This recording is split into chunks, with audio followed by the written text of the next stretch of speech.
mina ngicabanga ukuthi sengiyayivala nje. Maboni unekhuluma? Ayisekho. Yo. Abathu elochani noke. Kumabona wangemolo ke. Alright. Yeah. Ngiba ukuthi indoda le ngiyinikele isandla nokho noma bekangitreata ke ezandleni nokho ingathi bekatreata bekangifaka endleleni. Yeah.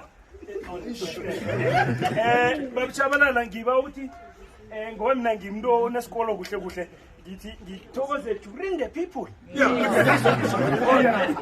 Nginesikolo nongabe uchiyeka ngi-5 stands for lokho. Babushabalala uthi sifuna ukuthokoza hlangana nomakhelwane nengithe during the people uvila ngisho uzebuhle khona nedaba sifuna ukuthokoza usifakile endleleni mina kwethu sithokoze khula ngisho endleleni usifakile nokho ke sithi siba ukuthi uzima sigcinele wena ube nedalo ngithola ngisho nje namhlanje cala ke sesikhona ukuthi sizinqwaye kamnandi sengitsho nemali ke ekhona ngisho sinayo uyabona ngisho sinomkhaba sinetshebe sirehe ngeke sikwamena ngisho nelukathi ufuna 5 rand ke kusasa ngiyathokoza mangwethu ngithokoza lokho